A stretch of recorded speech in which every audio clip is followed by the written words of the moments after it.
Welcome to Energy Stew. This is Peter Roth, your host. And I'd like to ask you, we're moving into a time of higher consciousness, and it's expanding all around us. We're feeling it. And as we move more and more into it, do you think we're going to have more control over our lives? Is that what a lot of this is about? That the higher our consciousness, the more we control things? Maybe, maybe not. So we're going to talk to our guest who has written a wonderful book called The Agreement. And we're going to find out about this agreement that we have with our wonderful guest and author, Rebecca Dawson. Rebecca, welcome to Energy Stew. Thank you. I'm very, very happy to be here with you. So what about this control issue that we all want to be able to be more in control of our lives? And we think that being more clear that this consciousness is bringing to us, how does that aid our control or not? Wow, that's a really powerful question to begin with. I feel that if we look at why we want to control things, we really want to control things in our lives so that we can get a better view.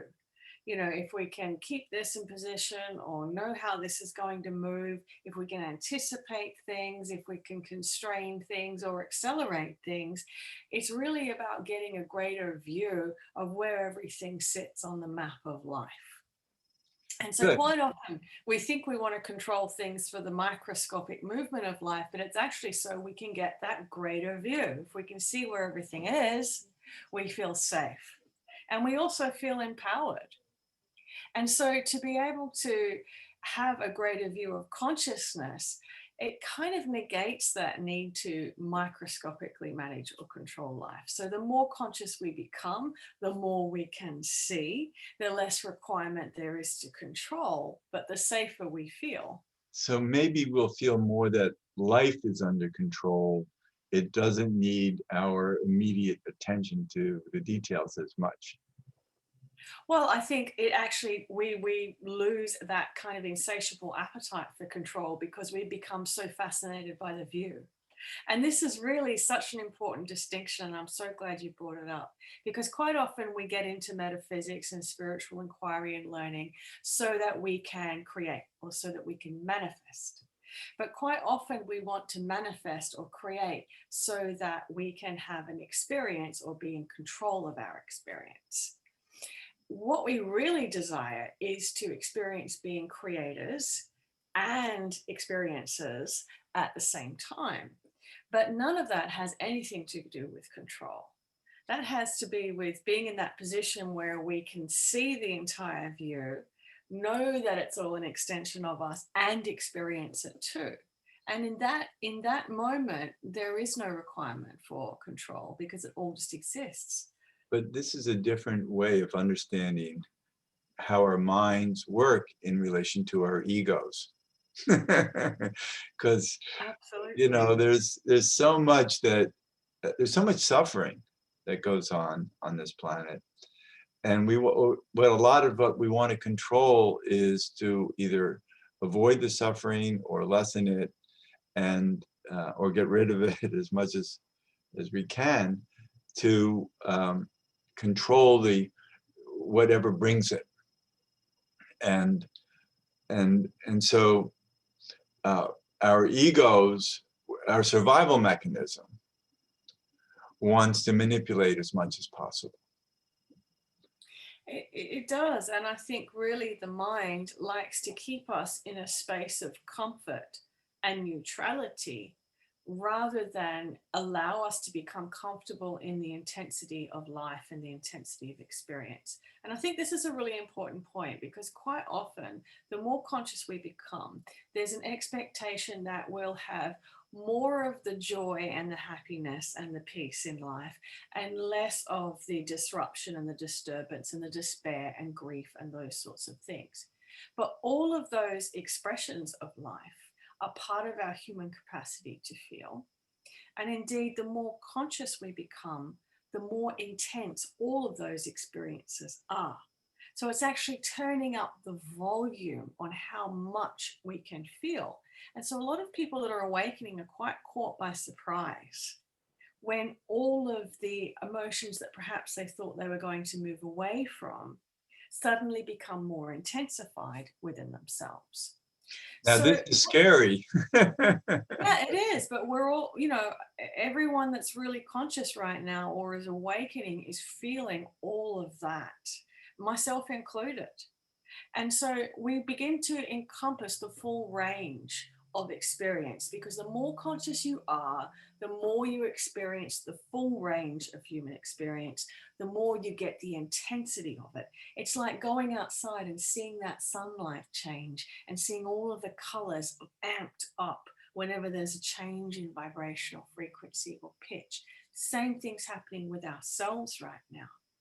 But what the mind does is it says, well, it gets very linear and it gets very dualistic. And it says, well, these experiences and sensations and emotions are the good ones, and these are the bad ones. And we only want these and not these. So it sees the entire spectrum as a problem. And it likes to get us to experience half. Okay. And we can't, but to me, it's about becoming wiser from this higher consciousness and learning to trust the process of the rewards of a full spectrum of emotions, and to believe that they're a benefit to us when, and one thing you talk about in your book is that our feelings become more important in the creative nature of life. And we have to allow our feelings to lead us, but not lead us through survival and fear, but through opportunity. And so when we can hold these, let's say the dark side in its divine order and its lessons and the opportunities of it, and see how life takes care of us in the big picture, then we know that we're okay anyway, and allow the process to work and not start labeling our feelings with heavier words to them. And I think that's part of the problem, is that we have heavy emotional words, because emotions are really the labels of our feelings that we attribute to for our survival and even our sense of belief of understanding. But if that changes through this transformation, then we don't have to worry about our feelings so much.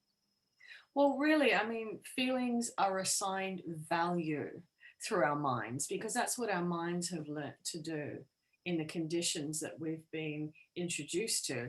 Our minds judge and assess and assign value.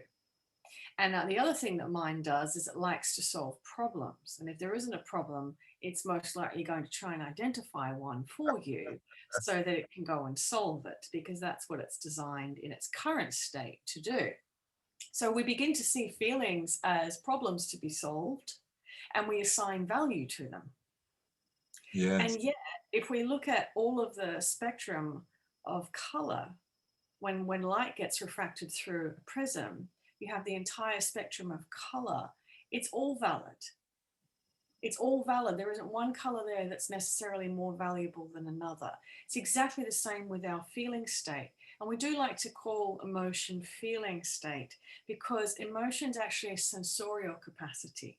It actually allows us to create and sense our environment rather than it be something that's assessed and has value and is a problem to be solved. Because when we look at emotion in that way, we get into a repetitive loop of experience with it. What we're experiencing now as we come into this big collective shift on the planet is we're seeing that spectrum of light, that spectrum of emotion and experience for all of humanity coming to a very, very fine laser point, going back into the prism. back into wholeness. And I like to see it as light coming to a point to pass through a keyhole and out the other side into a new room, a new Right. reality, a new beginning for humanity. And so, what's happening for all of us right now is we're coming to this finite point where there's a compression experience. And all of the emotions we thought we dealt with, all of the experiences we don't want to have, and the things that we don't necessarily want to feel anymore are suddenly converging into a point to come back into one so it can pass through and go out the other side. Because if we're going to shift into a new humanity, we have to take everything with us. Right, but it feels like it lightens up. So maybe the distance between yin and yang isn't as great, or doesn't feel as great, and we can live more trusting of the process. That's a great way to put it, because the closer you get to unified consciousness, the closer your awareness is of that, you're sitting there facing what you believe you want to get away from, or the aspects of yourself that you don't like, or whatever is in opposition to you. And it comes up in your experience because you've come face to face with your duality. And it's like coming closer and closer and closer, and you look your enemy in the eye. At a certain point, you realize you're one and there's nothing to exclude. Right, That's right. coming into agreement. The ultimate peace is to be able to lie down with your enemies and trust. Right. Yes. And so to be in agreement with whatever emotional state arises within you, or whatever point of suffering that arises within you, is to really embrace the full spectrum of your humanity. But this is a place of wisdom that has to do with allowing the greater forces of the universe to to believe that they are at work for us, that there is divine order, and that we can expect opportunities to come to us that we are afraid will never happen. Well, I think it's very important to remember that we are the universe in operation, representatives of cosmic consciousness, and therefore that natural law and rhythm of life in the universe is also the same natural law and rhythm for us as humans. If we become inclusive and move into agreement with life as it's unfolding, rather than seeing life or indeed ourselves as a problem to be solved. Right. I love that idea because that removes the separation and includes us. And in the book, you talk about one of the most important senses of self, or the only sense of self, is your pure existence. And to know that your existence is at one with everything. And all we really have is our awakeness, our awareness of our existence. And then then duality comes in and starts asking questions. But as long as we stay aware of our oneness and bring everything into it, or include everything, which then it changes the nature of how we see everything, including our bodies, our relationships, everything changes. So can you talk a little bit about how to experience those things differently? Well, we've talked a little bit, we've just touched upon agreeing with the opposition, or agreeing with that which you wish to remove in your life, to be in agreement between yourself and something that's going on around you, for example, or something that you feel. But the ultimate agreement really is the agreement of your own existence. And that in itself is like the I am. It's an acknowledgement of your own existence as a consciousness. And that is the first thing that we begin to lose after infancy in this third dimensional world. Because our 3D world's all based upon this sense of distance, or referencing, or Maya, which is the distance, the illusion. So we immediately begin to become aware of everything else outside of ourselves. Here is a computer screen. Here is another person. Here is a mouse sitting on my desk. Immediately our attention goes to that. And where is the awareness that we exist in that moment? That can't exist unless it can't, the mouse can't exist unless we're experiencing it. Right. But the conscious awareness of your own existence is the bit that we miss. Right. And that brings everything back to source. That agreement, I exist, not only puts you in the center of your reality so that you become the creator of your reality again, but it also takes you out of the game of survival, where all of the choices that you're making in life are based on your survival. I was just thinking that the title of your book, The Agreement, is to consciously look at everything as they exist in agreement with us. They can't exist unless they're not in agreement with us, because our awareness couldn't even see them or recognize them. Right. They couldn't appear within your reality. Right. And so we're the ultimate creators from our existence of everything around us and take responsibility for it too. Well, yes, but I think, again, in a very dualistic way, we either can see ourselves as the creators, and there are moments we feel very empowered, or we see ourselves as the experiencers, where we're subject to life, or we're receiving something. We're either giving or we're receiving. But when we come back to I exist and you're the only person there, suddenly everything becomes one. And not only are you aware of being the creator of your reality, you also get to enjoy experiencing it too. And Right. this is so important. It's why when we have really incredible conscious experiences, or perhaps your favorite meditation practice, or perhaps for you when you're playing with sound and you're completely present, when you're having those experiences, if you think about it, you're completely the only one there in it. You're Right. so immersed in that experience. You're the only person that exists. See yourself as the magician who's creating the magic around you. You're the only one in that scene. Right.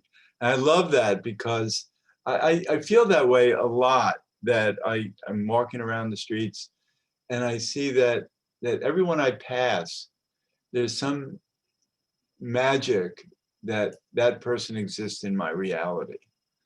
You And are the center of your whole experience. You're the only one that exists in that moment.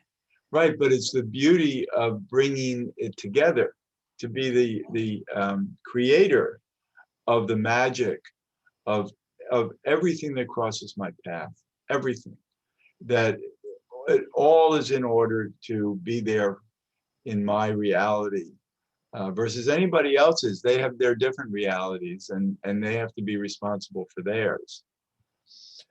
Well, again, I think when you're the only person in that experience, that doesn't even become a concept anymore.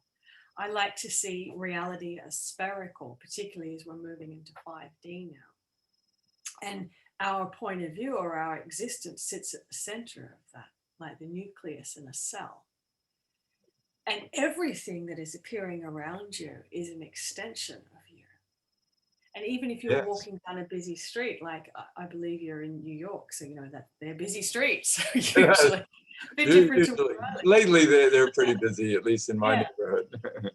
So when you are completely aware of your own existence and you have one of those moments, you are the only one that exists, and you're completely experiencing this scene with all of this hustle and bustle and noise. You become acutely aware in that moment that everything is just life unfolding from your view. I love that. And in those moments, you really do feel like you're everything and nothing. You're the center of the world. You're having an experience of life. And it's just absolutely magical. And those are the moments where I feel we can really begin to have a glimpse of the holographic nature of reality. Well, yes, I think these words that you've said should really be listened to again and again by people to be able to hold it in that beauty of the reality that is serendipitous and synchronistic. And all of life, I believe, is serendipitous and synchronistic, and we just don't realize it. And we're coming to a time where more and more and more will know it. Well, I think this is the whole magic of self-awareness and why there's been so much emphasis on it in so many different religions and philosophies and teachings over time. Because when you become completely aware of the self, I exist, everything becomes an extension of you, and everything becomes completely universal and whole and magical. And it's just a whole new world. And And take this is ownership, take yes. ownership for it. And also, I think the appreciation for it is as much as you can love yourself, you can love everything around you, even though you might feel in disagreement with it. In other words, it's all a blessing. Yes, and I work with a team that we call the masters, and I've been saying for years that nothing exists without human attention. Nothing exists without human attention. And I've been pondering on this for many, many years. And I would question it and I'd think, okay, like the tree falling in the woods, does anyone know if no one's there to hear it? But surely other people exist, whether or not I exist. But I've been playing with that over some years now.